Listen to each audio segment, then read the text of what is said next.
Hi everyone, I'm Lauren from Peas in a Pod, and it's finally the World Cup. Yay! So I know that the World Cup is really important to a lot of people, and they take a lot of national pride in it, and people get really excited about it and really into it. So just for an example, a couple days ago at work, I was talking to one of my coworkers, and she was watching the game on her computer while she was working. So then I asked, "Oh, how's America doing?"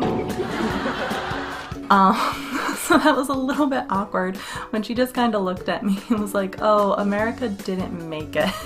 And that kind of just demonstrates how little I know about the World Cup, and I think sort of how little most Americans know about the World Cup. It's not something that's, really on our periphery. But I know that a lot of people are really confused as to why Americans just aren't into it.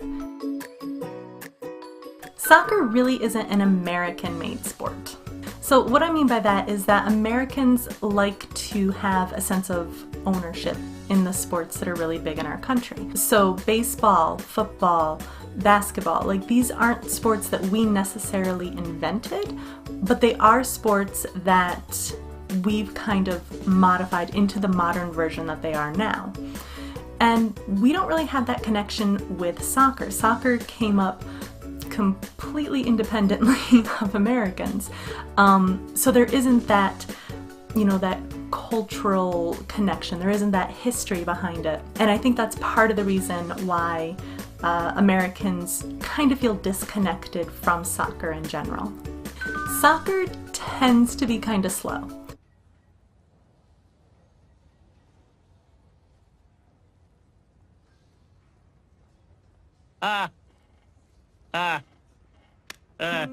So you can go the entire match and it might end in a tie, or it might end, 0-1, and it just seems like a lot of time and energy being invested in watching a game where the winning score might literally just be 1 point. So I think Americans don't really have the patience for that. And I think that that's part of the reason why Americans just aren't really into soccer.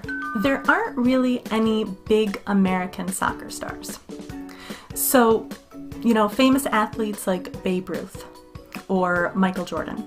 Now, I don't like baseball, I don't like basketball, but I know who both of those people are. I would recognize them in a picture. I would be able to tell you random facts about their lives. And that's just from being an American, living here in the culture. You kind of pick up those things because those people are kind of legends. They're larger than life. And we just don't have any soccer stars that have quite reached that. So maybe one day, maybe if we have a soccer star who is just amazing, maybe they'll be able to kind of energize American soccer fans, but at the moment we just don't have the star power. One thing that you see in soccer a lot is people will fake injuries.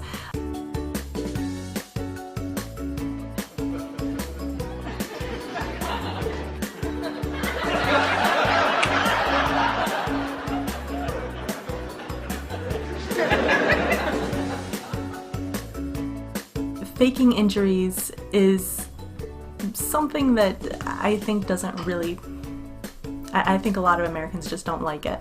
And I think part of it is because we do have a lot of really heavy contact sports. So we have American football, we have hockey, and these are sports that if people get hurt, they are seriously hurt. It's not something that you fake.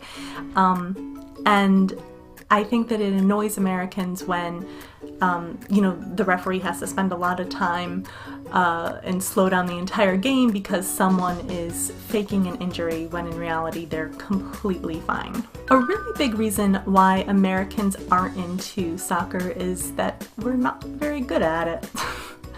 As shown by the fact that we didn't even make it into the World Cup this year. So yeah, Americans tend to really like to win things, and we don't really win at soccer. Or at least the men don't win at soccer, because when it comes to women's soccer, Americans are crushing it. The women's soccer team is the most successful women's team internationally. We have 4 gold medals and 3 World Cups. Unfortunately, they don't really get, the attention that they deserve or the respect that they deserve. So I've just spent a lot of time explaining why soccer isn't popular in America. But having said that, soccer is more popular in America now than at any other point in American history. Also, America has put in a joint bid to host the 2022 World Cup with Canada and Mexico. So maybe if America hosts it, they will kind of start to pay more attention to the World Cup, and maybe you'll see some real energy from American fans. So I hope that this video has helped to explain why Americans aren't all that enthusiastic about the World Cup, but please don't let that discourage you from talking to your American friends about the World Cup. At the very least, we will enjoy your enthusiasm for the games. So if you like this video, please hit the like button below and subscribe to our channel. We come out with new videos every week. And if you want to learn more about us or maybe some upcoming events that we have, be sure to check out our website. And join us on WeChat, where we have a group called Daily English Slang, where we go over English slang that you'll hear in conversations, and we'll also have some polls that you can vote in. I've been Lauren with Peas in a Pod. Until next time.